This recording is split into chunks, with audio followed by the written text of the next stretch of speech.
Hello, folks. Welcome back to Ferox Frank Reviews. Um, just letting you guys know, I was completely unaware of that yesterday was Friday the 13th, and, yeah, kind of missed out on most of it. So, I've been having one hell of a terrible couple of weeks, so, yeah, mostly just family problems, holiday, stress. This is it. It's one of the reasons why I'm not a huge fan of Christmas. Yeah, I mean, I got my tree up right there. That's about it. Then came back to my family's place to help them clean up, make the place nice and presentable. And I actually haven't been watching anything that's recently new. That is until the other day when I saw a movie and it really hit me hard to the point of like, wow, I gotta review this one. Now, months back, I think another reviewer actually reviewed this movie too. I mean, it's one of those ridiculous movies that was made in Canada a long time ago, and it just slipped under the cracks, and a lot of people just forgot it existed for a while.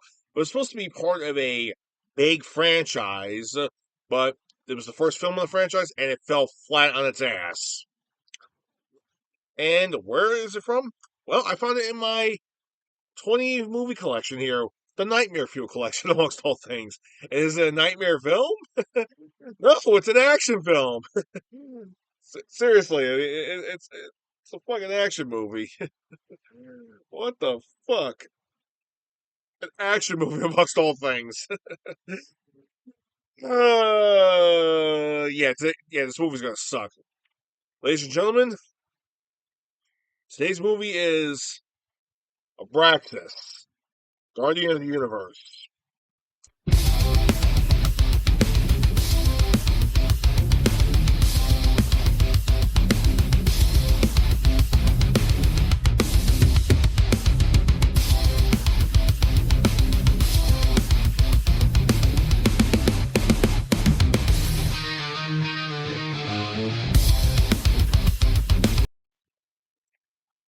Yeah, Abraxas, Guardian of the Universe. Yeah, it's supposed to be some type of a space adventure type film where we have a space cop coming to Earth to keep a woman safe from a rogue space cop. That's the basis of the entire movie.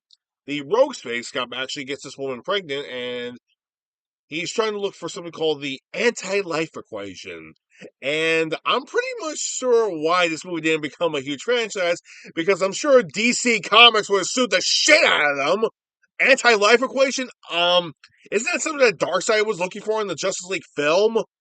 The anti-life equation? Because the anti-life virus? Wow. Dudes, really? Really? Did you guys not read a comic book? Unbelievable. Unbelievable. Anyway, our main hero is called Abraxas, and he's played by Jesse Ventura. Yes, this is a Jesse Ventura film, and and the road cop is actually his name's Secundus, played by Sven. All of I can't even say his name. You know who he is, right? If you see him, then you know who he is. He's Arnold's lifting buddy. You know, the guy Troy and I talked about last year when we were talking about like Running Man. You know, the big guy who was the bodyguard for a while. You know him. Yeah, he's got that. You know, he has that big beard. He's around Arnold's, around 6'3", around 6'3", around Arnold, 6'3", 6'4", around close to Arnold's height. Weighs a little bit more. He's a power lifter, karate black belt. You fucking know who he is. Yeah, you guys know him, Sven. And we have our main female lead by the name of Miss Sonia Murphy. I don't remember the actress's name, so let's move on, shall we? So apparently, Secundus comes to Earth to look for the anti-life equation, but he needs something called the the coordinator or something. I don't know how it was even pronounced, so I'm not even going to bother looking it back up because it's kind of fucking stupid, and I'm really out of it at the moment, so I don't really care. So he tries to look for her, and he needs a young child to actually give him the formula or something. So he impregnates her, and there is no. And despite the fact this movie is PG-13, it's not a sexual rape or anything. No, he just puts his hand on her tummy and just you're pregnant now, and you immediately give birth on the spot. Wait, uh, what? Okay, wait a minute. So we just went from 9 months to 9 minutes? Yes. You didn't even put your dick in her, though. Why would I do that? That's how a woman gets pregnant here. I put my dick in, I put my penis in this woman's vagina. How is that supposed to work?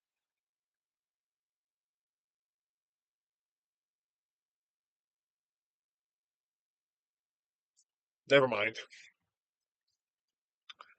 I'm assuming, okay, I'm going to assume that most of these guys don't even, that this alien race doesn't know anything or even jack shit about human reproductive ceremonies or sex for that matter,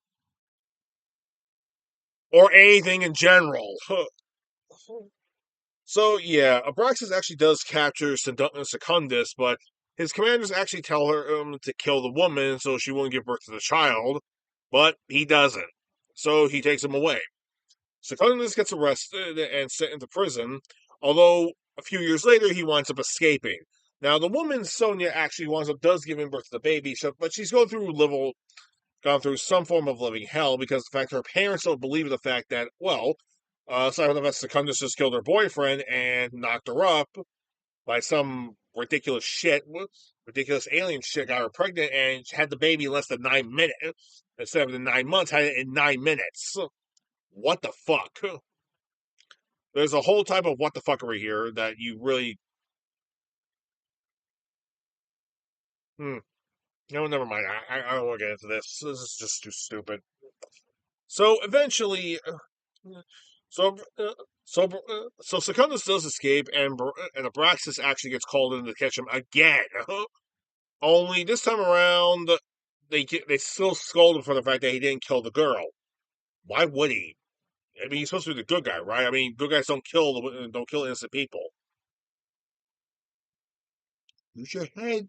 Use your head. So yeah, they actually do wind up going back to Earth. It's a couple of years later. It's in the middle of the winter season. Well, no, it's actually not in the middle of the winter season. It's actually during the Christmas season, and it's in good old fashioned Canada. Though ironically, it's in Ontario, Canada, and it's supposed to take place in North America. Yeah, I don't even know if there's even a town in North America called that, but maybe it is. It's just probably on the Canadian border somewhere. Who the hell knows? So eventually, Secundus actually want to lose Baraxis, steals a car, and actually drives away. Now, here's the thing: Abraxas and Secundus both have something on their wrist called their answer boxes, which gives them a lot of information. Secundus's box is actually low on power, so he goes to recharge it after destroying a bunch of Pepsi bottles for no fucking reason whatsoever. Abraxas actually hitches a ride from a bunch of people, and from the very people that Secundus stole the car from. So he hitches a ride from them, and well, he tells them everything. Just that he's a cop, and the father is just going along with it. Why not? So Secundus recharges his answer box, goes out looking for the girl that he actually gave the baby to. He doesn't remember who it was because it was like, what, 5 years ago? 6 years ago, practically? What a dick. I mean, anyway, Sonia is actually seeing that her son actually is trying to get the best of school healthcare, and she loves him very much.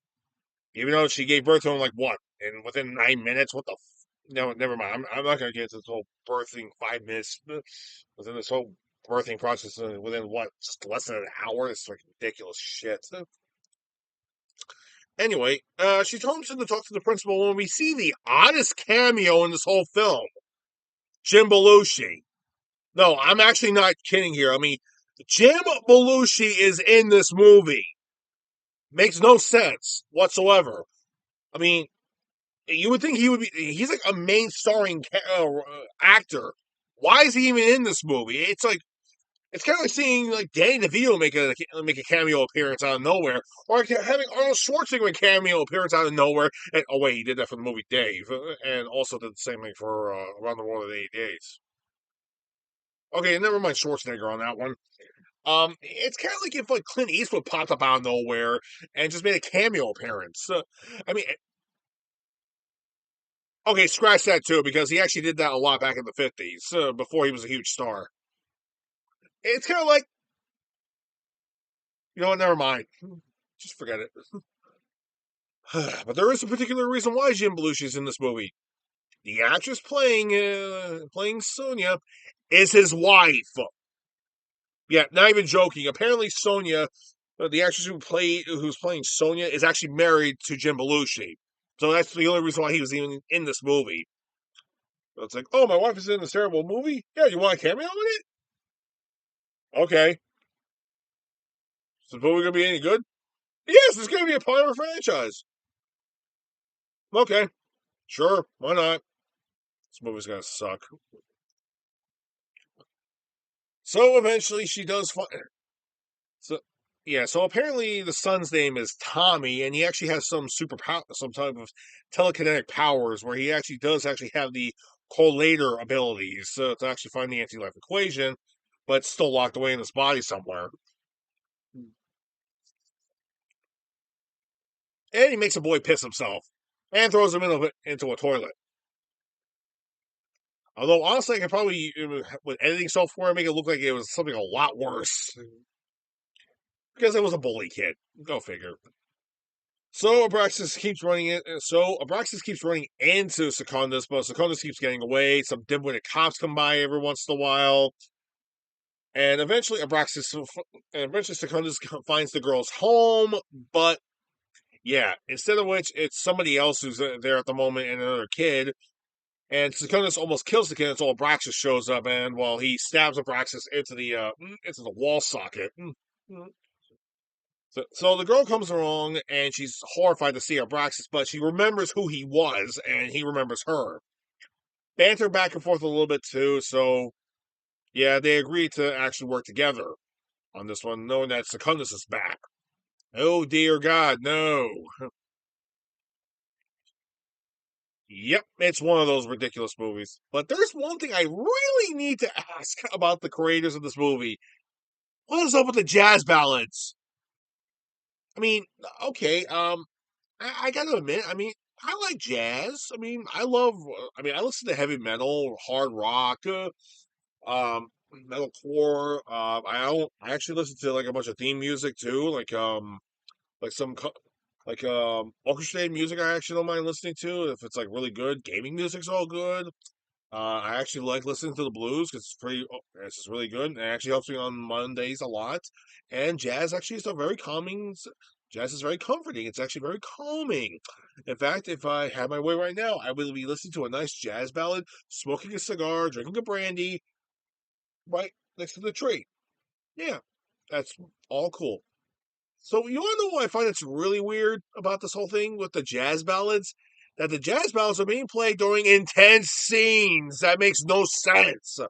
I mean, can you imagine they had a jazz ballad playing during like Chuck Norris and Bruce Lee's fight sequence in the Coliseum? I mean, think about that.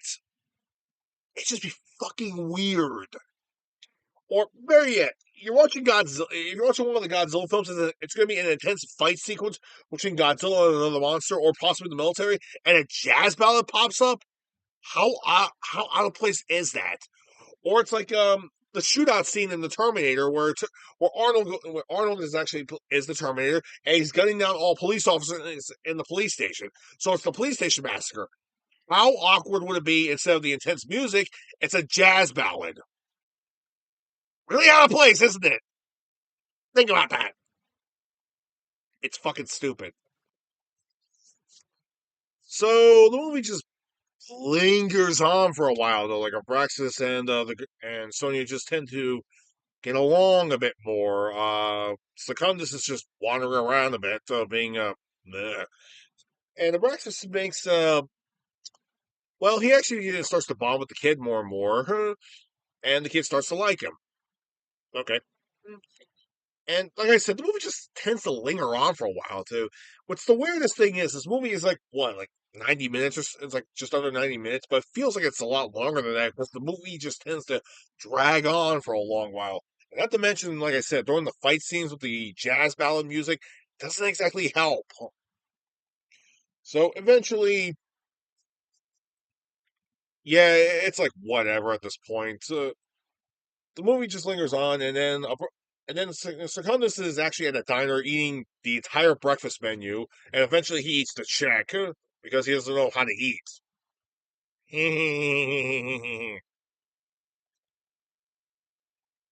So he sees a school bus and he gets an idea that the collator is not going to come to him. It's not going to get to the collator or whatever the fuck he calls it. He might as well just bring the collator, have it come to him instead. So what he does instead is actually go to the school and holds it for hostage. At some point, Tommy actually just runs away a little bit, though, until Abraxas and Sonya find him, and then they get word of what's happening, and they actually get all the way to town. Well, they try to get to town, and they actually find out where Secundus is. Tommy actually sneaks into the school to actually get Secundus' attention, and Abraxas and him continue to fight at the school. And, well, okay, then there's a bit of a chase sequence instead of an old warehouse at some point. I don't know how the hell it got into there. Honestly, I fell asleep during this portion, so that's really not that surprising. Hey, give me a break. At least I tried to watch this movie, okay? I mean, Jesus. So either way, Secundus actually chases his kid around, and then Abraxas catches up to him, and we get another slow-mo fight sequence again. Until some point an explosion happens, and he gets tossed out of a window. Sonya and Tommy get drag Abraxas back in. And then they get to one more final, and then Secundus comes up out of nowhere and decides to fight him one last time. I should mention there's a bit of a device that their devices, their answer boxes called to solve anti-life equation or something, where they do a lot of like zapping or anything, and that's apparently how Secundus got his clothes in the movie. He's about to do one on the kid, but at this point, Abraxas realizes that he's been told to bring Secundus in alive, but he figures, okay, wait a minute, him being alive is the main reason why all this is happening. So fuck this. Scan anti-life equation. You're not allowed to do this. You're not allowed to do this. Fuck you. Just do it. And well, yeah, he just kills Secundus right there on the spot. Yep, he's dead. Pretty fucking stupid too.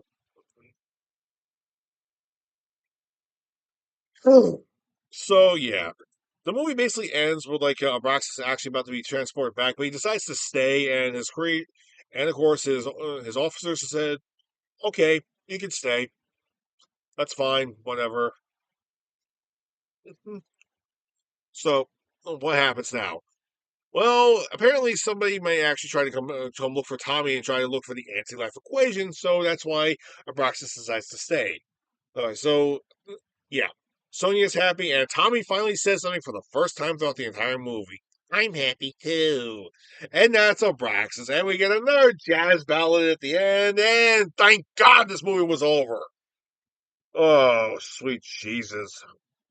Like I said before, I really wasn't into watching this movie, and well, Rex told me to actually, well, Tommy actually told me, yeah, Rex, Tommy, yeah, who actually would have figured that Rex's actual first name was Tommy, right? Told me to actually do a movie review, and I completely lost. I got sidetracked with everything going back and forth, going to my family's home, going back and forth between family parties, trying to do things here and there.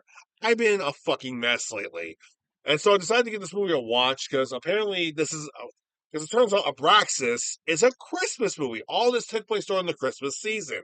So hashtag Abraxas is a Christmas movie. Fuck this. Next time I'm watching Die Hard 2. I mean, I would review Die Hard 2 next, but next time around, I think I got another film that would be, well, let's just say it's a lot better. And it's the reason why PG-13 became a thing. Oh, yeah. I'm doing that movie next.